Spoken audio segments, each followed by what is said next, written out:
Assalamualaikum warahmatullahi wabarakatuh. Kembali lagi dengan saya Agieljo di acara Ngopi Serem. Kali ini kita kedatangan narasumber yang masih sedikit pemain baru, tapi nggak terlalu baru-baru banget sih. Oke, nggak usah panjang lebar, kita langsung aja ke narasumbernya. Oke, Kang Ahmad Putra Pertengahan. Halo Kang. Halo. Ya.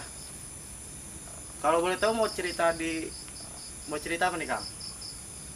Kira-kira paling negeri saya dulu lah, negeri Banten lah. Banten dulu. Ya, Oke. Banten dulu.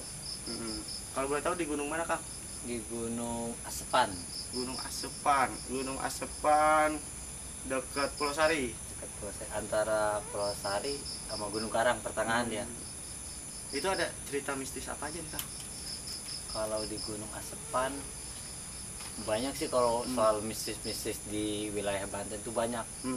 Terus terang dari sekian banyaknya sampai dari ke Bogor, ke Jawa Tengah, mistis paling banyak itu daerah Banten. Luar biasa. Kalau boleh tahu itu pendakian tahun berapa Kang? Kira-kira tahun 2021. Tahun 2021, masih baru lah ya. Ya. Itu awal-awal pembukaan Pia Kadu Ijo tuh. Pia Kadu Ijo. Awal pembukaan, nggak lama kita ngedaki. Itu pun karena emang lagi mumet aja dari waktu itu saya masih mondok tuh, Kobong Salapi lah. Lagi mumet-mumetnya nyoba, peralatan kagak ada, tenda nggak punya, pokoknya perlengkapan nggak ada sama sekali tuh. Itu awal-awal banget, saya naik gunung lah. Naik gunung ya.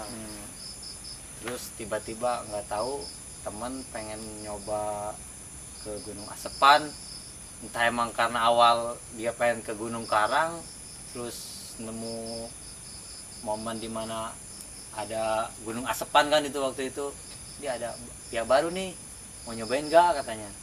Ya udah, langsung aja tuh langsung berangkat. Kalau nggak salah itu berempat. Siapa aja tuh Kang? Saya, Lukman sama orang Celedug, sama Ubung orang Curug, sama Arpan tuh orang Caringin. Tangga tuh. Berarti teman mondok semua dong? Teman mondok semua kalau itu. Ya. Berangkat berempat, dan itu pun maksain kabur dari pondok. Iya. Berangkat lah. Kebetulan punya teman yang punya masih tenda masih bulat itu tuh, yang kalau dilipat jadi angka 8 tuh. Jadi bulat tuh kayak kura-kura lah kalau di bawah tuh. Iya, kayak kura-kura. Itu pertama tuh pakai tenda yang kayak gitu tuh. Kompor waktu itu nggak punya, nesting nggak punya, kita cuma manfaatin, kalau nggak salah kita bawa kastrol lah, bawa gelas nih kayak gini nih. Iya. Jadi kalau kita mau ngopi tuh harus bakar dulu tuh di atas tuh. Harus bakar ya. Tuh pas dari situ awal kita berangkat dari Kobong, pinjem alat ke teman yang ada kita bawain. Kita taruhlah kabur dari pondok, berangkat. Pas waktu itu tuh banyak kendala lah pokoknya lah, emang maksain gak izin sama guru juga, makanya banyak kendala di gunung Asepan itu. Mungkin itu satu faktor dari suatu permasalahan di atas gunung, karena emang gak izin dulu sama guru. Karena nggak izin, mungkin ada hal-hal yang nggak diinginkan lah. Iya. Pokoknya kalau di Asepan itu ya sebelumnya sih saya koordinasi sama dia base camp, sering-sering ngobrol tuh sama sesepuh di situ. Kalau mau naik gunung ini tuh harus hati-hati katanya. Udah ada peringatan tuh? Udah ada peringatan. Kalau emang ini kan karena ini pianya baru dibuka, baru disain bulan kemarin. makanya mau naik gunung ini harus hati-hati. Terus ditanyain sama alat-alatnya sama dia. Pokoknya kita nggak jujur tuh waktu itu. Iya. Nggak Kang, alat-alat mah alhamdulillah lengkap, padahal emang seadanya itu mah, alat-alat minjem lah. Pas kita maksain, awal berangkat pun udah ketemu sama warga yang hampir bermasalah sama kita tuh. Oh iya. Pas di trek, kalau nggak salah kita nemu dua perempuan, dua laki-laki, 4 orang itu tuh. 4 orang tuh.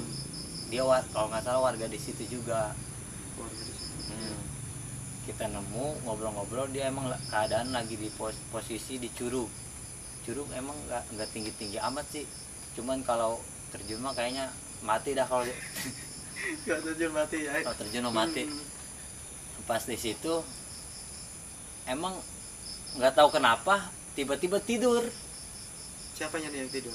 Nih berempat itu tidur di Berempat situ. tidur. Kalau nggak salah, saya nggak tahu dah teman-teman pada tidur apa enggak. Kalau saya sendiri sih tidur di situ. Saya tidur, bahwasanya di situ saya mimpi. Kalau emang mau naik Gunung Banten itu pertama harus tahu silsilah dulu. Terus tahu silsilah. Silsilah dulu, harus benar-benar paham lah kalau mau naik gunung itu. Soalnya gunung, termasuk Gunung Asepan pun banyak mistisnya. Iya. Termasuk Gunung Asepan itu tempatnya musyawarah para ulama, para tokoh lah terdahulu, termasuk yang di Banten itu tuh, Yang mana nih? Sultan Hasanuddin. Sultan Hasanuddin. Ya. Yang di situ pas mimpi kayak gituan, maksudnya apa nih mimpi kayak gitu? Ceritalah sama anak-anak tuh. Kok maksudnya ini mimpi kayak gini, mimpi harus gimana nih kita nih? Mau lanjut apa mau maksain pulang? Ya. Lanjutlah, masa harus langsung pulang aja gitu. Lanjut, tanya tuh satu-satu, udah lanjut aja, lanjut dah. Kebetulan pas nyampe base camp tuh kita ngopi, masak seadanya, kompor kita bikin kayu bakar, ngumpulin kayu bakar, karena emang kebetulan kayu-kayu itu bekas nebangin tuh, bekas nebangin. Disitulah udah perasaan udah nggak enak banget ini mah, karena tempat itu bener-bener baru, nggak tahu.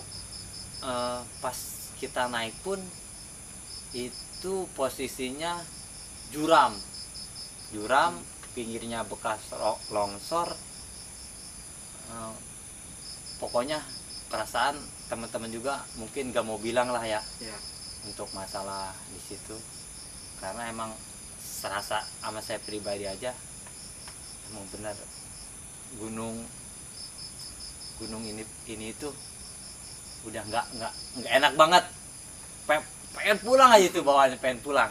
Udah kerasa berarti ya? Udah kerasa, udah pokoknya karena pikiran kita keluar dari pondok aja tuh, apa ini efek gunungnya, apa emang ini kita nggak dapat izin kan gitu tuh. Itu udah emang bener-bener kacau banget. Soalnya kalau di Gunung Asepan tuh ketika kita muncaknya pun kiri kanan jurang. Kiri kanan tuh jurang itu? Kiri kanan jurang. Pas kita mau summit lah, kiraan nggak jauh, itu kiri kanan jurang. Pas banget ada kantong semarnya tuh. Pas banget banyak kantong semar tuh. Udah ada berita juga, udah ada arahan bahwasanya pokoknya kalau lewat situ jangan sampai dah ngambil kantong semar. jangan jahil lah. Iya, Hmm. pokoknya kalau di Bogor itu, kalau di Surken itu eh, bunga Edelweiss ya. Edelweiss yang dibawa gitu. Ya, berarti jangan sampai tuh kalau kantong semar itu dibawa tuh diambil, karena kalau sampai dibawa itu nggak tahu dah kejadiannya kayak gimana, karena sempat udah ada teguran juga sebelumnya jangan sampai kayak gitu. Terus kebetulan diceritain juga tuh sama anak anak dia anak yang punya base camp. anak yang punya base Iya, camp. dia cerita bahwasannya tetangga juga ada yang emang yang ngambil, terus dia jatuh dari atas. Jadi ibaratnya dia ngambil udah langsung ada kecelakaan aja ya. Kecelakaan, dia jatuh dari atas ke bawah. Pokoknya nggak tahu dah, itu mah maksudnya urusan mereka lah. Iya. Urusan kita mah, oh kita pengen naik dengan selamat, pulang dengan selamat gitu. Iya. Tah udah naik ke atas itu, emang posisi kita nggak lama, kita ngerokok sebat mungkin, langsung balik lagi. Pas kejadian itu saya nggak bilang tuh, pokoknya cerita ini saya nggak bilang ke pihak base camp. Kita baru cerita di sini doang tuh. Itu pun emang nggak tahu dah, emang pihak base camp juga mau nggak mau tahu gitu. Iya. Nggak mau tahu, nggak perlu juga gue ngapain Iya, gitu. Benar. Tahu cerita lu, cerita gue juga banyak kan Iya, gitu benar, kali ya. benar. Jadi di atas itu pertama saya ketemu sama yang matanya merah, Mata merah gede apa? gede, jangkung tinggi, mata merah. Waduh. Nggak tahu tuh itu apaan. Yang pasti emang dia nggak ngeganggu sih, cuman kebetulan lewat ngeliat aja gitu. Ngeliat, ya. Lihat di situ udah perasaan udah, kemudian awal juga udah gak enak, pas ngeliat itu tambah nggak enak banget. Terus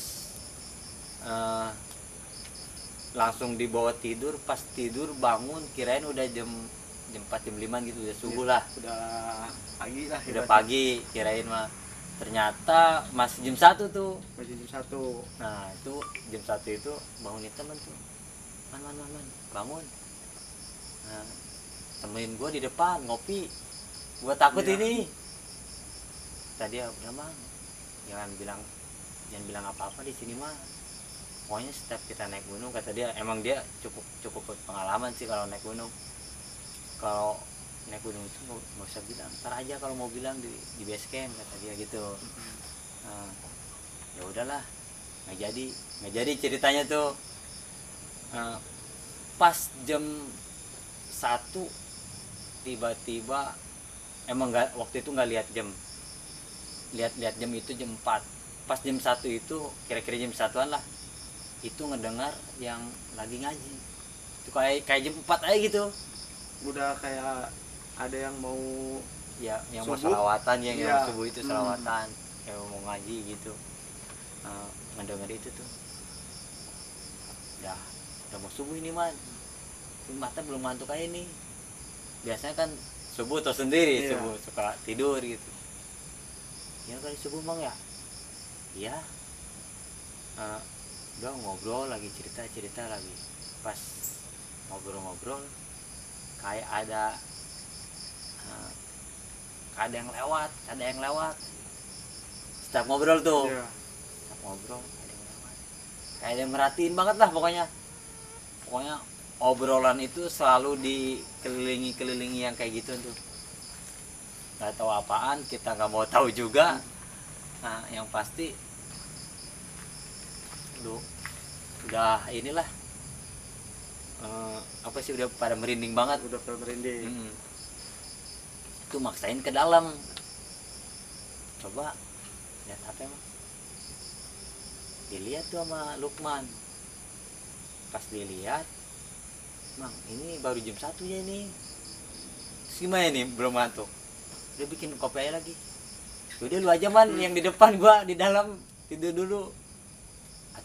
Atuh lu tadinya bangunin gua, masa gua ditinggalin di depan, kata dia gitu. Mang, atuh lu sini aja ngobrol dulu, atuh bangunin aja anak-anak. Mau ini tuh adu omong lah sama Lukman. Duh bangun anak-anak pada kagak bangun tuh. Posisi mungkin pada lelah kali ya. Iya. Nah, karena emang gue pribadi sama Lukman itu posisinya emang sering begadang di pondok, jadi kamu nggak bisa tidur. Cerita yang pada akhirnya kita terpaksa dibongkar di situ juga. Masih di perjalanan udah dibongkar tuh. Udah dibongkar di atas. Padahal kata Lukman itu setiap kalau lagi di atas, kalau di jalur pendakian atau di mana gitu, pokoknya masih di gunung, jangan cerita apapun kecuali kita udah pulang atau udah di base camp gitu. Udah di bawah aja. Udah di bawah. Itu udah kebetulan karena emang lamanya kita ngobrol sampai kebuka tuh obrolan yang dari jalur awal pendakian sampai ngecamp gitu. Dan waktu itu pun saya summit asli karena emang nggak tahu apa-apa ya, nggak pakai sepatu, pakai sendal apa? Nggak pakai sendal, pokoknya nggak pakai alas kaki lah. Udah nggak pakai apa-apa. Nggak pakai apa-apa karena emang gunung udah kelihatan tuh deket. Kata Lukman gitu, gunung udah lumayan deket tuh, udah kelihatan. Itu mah paling 10 menit 15 menit kali. Udah tuh langsung berangkat aja tuh, nggak persiapan, mungkin persiapan apa enggak, pokoknya semua alat kita taruh di tenda, kita berangkat gitu. Mungkin headlamp juga itu nggak punya. Kebetulan itu HP pun cuma ada satu, yang 3 udah pada mau lowbat, mungkin cukup lah buat foto-foto di atas mah. Pas itu juga berangkat summit, posisi nggak pakai alas kaki, ke atas. Kebetulan saya pakai sarung, pakai cupluk juga. Pas nanjak itu ketemu sama yang kupingnya besar. Maksudnya kuping besar agak caplin apa? Nggak tahu, itu sejenis kayak babi sih, tapi kupingnya gede, kupingnya tuh. Kupingnya gede. Kupingnya lebar lah. Ketemu yang kayak gituan di pas summit itu cerita itu tuh diceritain tuh pas malam-malam. Aku ngomong, Man, tadi lu lihat nggak apaan? Pertama yang matanya merah, yang di bawah tuh, yang sebelum kita nanjak itu tuh. Kata Lukman, gua nggak lihat sih, Man. Yang gua lihat itu gua nggak lihat apa-apa, kata dia. Gua nggak lihat apa-apa. Dia jangan cerita kayak gituan, kata dia. Terus gue ngomong lagi tuh, gue waktu itu emang nggak tahu lah konsep naik gunung itu kayak gimana. Yang pasti gue apapun yang gue alamin, apapun yang gue rasain, gue selalu cerita sama dia. Langsung cerita. Itu juga. Kata dia udah ngasih kode aja. Dia jangan cerita kayak gituan. Gue tetap keke aja nih. Gua bahwasanya setiap kejadian yang gua lihat, yang gua alamin, gua cerita. Gua nggak mau gua mendem sendiri gitu. Nah, kata gua, terus pas yang tadi kita summit, kita naik ke atas tuh, lu lihat nggak, ada kuping gede banget, kata gua gitu kan ya. Nah, terus kata dia, nggak lihat ya, Mang. Nah, itu mau perasaan aja kali. enggak beneran ngelihat, gue mau ngelihat. Ntar nih coba bangunnya anak-anak, nggak usah cerita kayak gitu, udahlah ganti cerita, ya. jangan cerita kayak gitu nih, ntar gua terus aja maksa biar dia keluar gitu. Iya beneran gua ngeliat. Terus kata dia, ya emang sebenarnya gua juga ngeliat, kata dia gitu. Kalau gua ngeliat yang di belakang pohon apa sih, pohon gede tuh pokoknya, pohon gede. Mungkin itu karena efek awal jalur pendakian kali ya, mungkin masih baru-baru, mungkin masih dipapasin. Dia lagi posisi, kata dia posisi lagi nyender aja di belakang pohon. Mungkin kayak kalau kata kita mah biasa dia banyak nempatin tempat itu, pohon itu dia pindah kayak nggak punya tempat gitu tuh. Iya benar. Iya. Soalnya itu pohon yang emang banyak yang ditebangin tuh. Malum lah emang jalur baru pohon habis ditebang. Itu mungkin si makhluk itu sembunyi di balik pohon-pohon itu. Si Lukman juga terpaksa tuh keluar. Ya emang tadi juga kalau nggak salah mah ngelihat di belakang pohon tuh dia lagi ini aja. Kalau kita mah lagi merenung kali lah ya. Lagi merenung. Emang tempat harusnya tempat dia, malah pindah kali dia ke situ. Dan itu pun tempat kalau nggak salah dulunya itu pohon-pohon bambu di situ, pohon-pohon bambu. Kita ngelewati jalur itu, pohon bambu yang tadinya banyak sekarang udah habis dibabadi. Karena emang kalau lewat jalur itu udah kayak terowongan, serem lah pokoknya. Kalau untuk bambu-bambu tahu sendiri, cuman itu bambu-bambunya pada kecil kayak bambu-bambu Cina gitu. Oh kayak bambu Cina ya. Makanya terus kalau mau bakar kan dia nggak susah kalau masih makanya masih banyak yang tergeletak tuh di bawah tuh di situ. Di situ ngelihat banyak yang kayak gitulah pada ngumpet di belakang itu. Jadi di samping bambu-bambu itu ada pohon, tinggal pohon doang tuh, yang pohon gede. Mungkin karena itu pohon gede nggak bisa ditebangin, mungkin dia pada di situ tuh. Si Lukman itu cerita tuh kebuka cerita yang kayak gitu. Ya benar ya. Terus gimana nih man, kita mau pulang ya. Tadi dia tuh tanggung lah antara ya pagi ya pulang. Terus sendiri trek baru gini, kalau kita pulang ngeri, emang jalurnya itu bener-bener juram gitu. Nah pas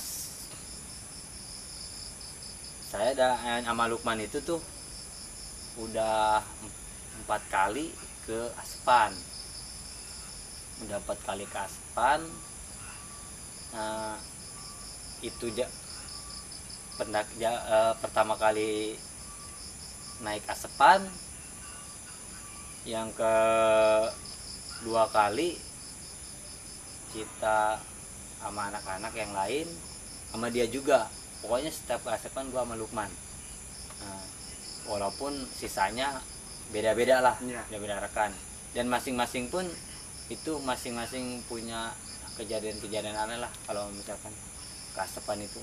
Tapi nggak tahu kenapa setiap gua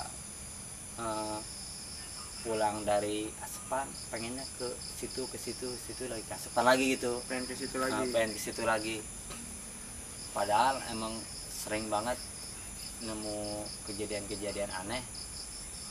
Ya seperti kayak kalau nggak salah pendakian ke-3 gua ke Aspan lah. Pada hari itu hari keempat, dimana itu masih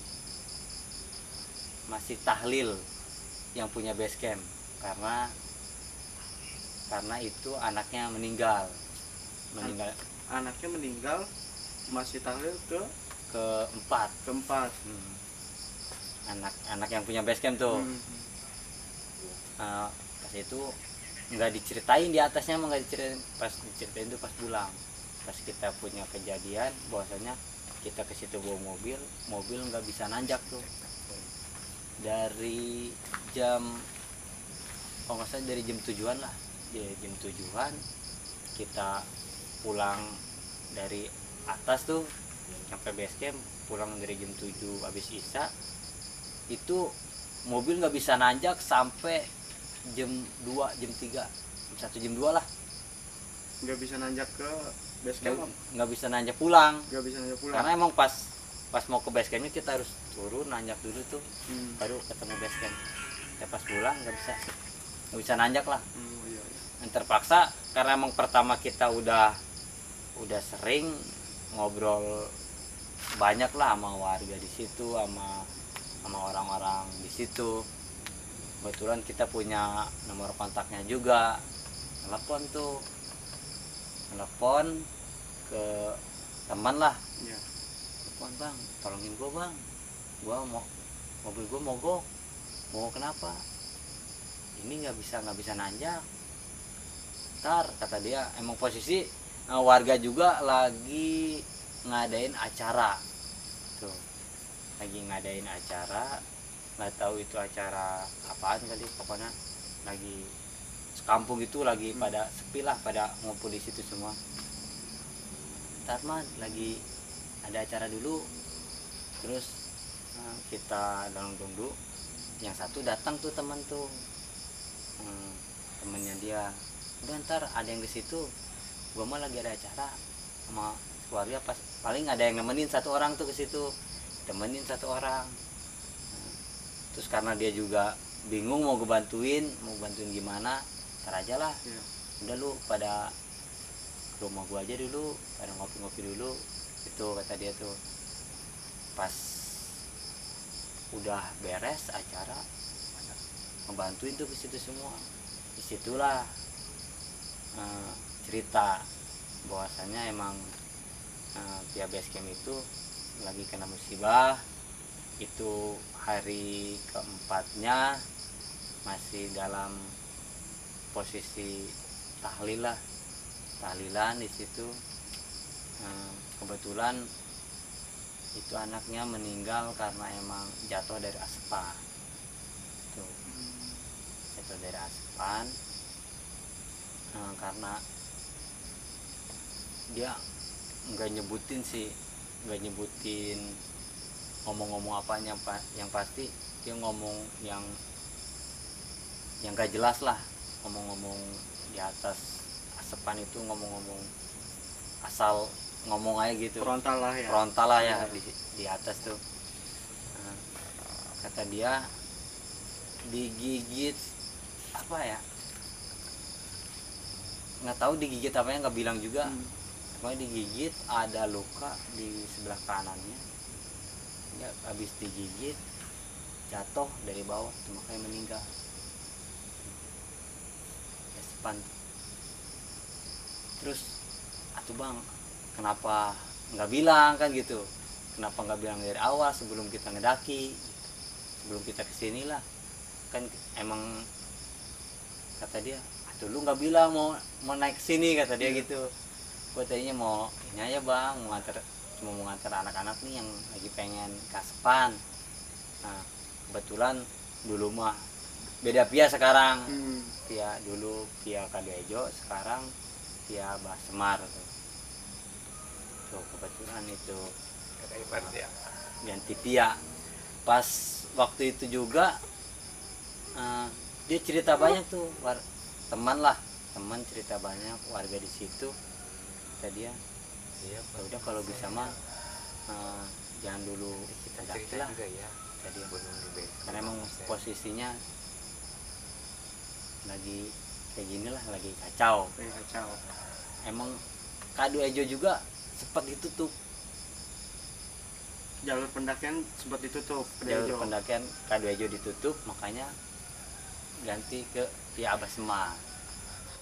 Oke bang, pas dari Asupan itu udah pernah kemana aja nih bang? Saya udah pernah ke Gunung Lau, udah pernah ke Gunung Gede aja udah ada 4 kali. Udah 4 kali Gunung Gede ya. Kalau ke Gunung Lau baru sekali, baru Baru kemarin sekali. tuh. Ada cerita mistis di gunung lain apa cuma di sini aja nih, di Gunung Asupan aja? Di Gunung Lau sih banyak. Di Gunung Lawu. Di Gunung Lau Mungkin banyak. kalau Gunung Lawu nanti di segmen berikutnya kita bahas lagi. Oke, siap. Oke, mungkin itu sedikit cerita dari Kang Ahmad Putra Pertengahan. Dan di segmen pertama kita ngebahas Gunung Asupan. Mungkin di segmen berikutnya Kang Ahmad akan cerita di Gunung Lawu. Nantikan terus di cerita kita di channel Ngopi Seram. Wassalamualaikum warahmatullahi wabarakatuh.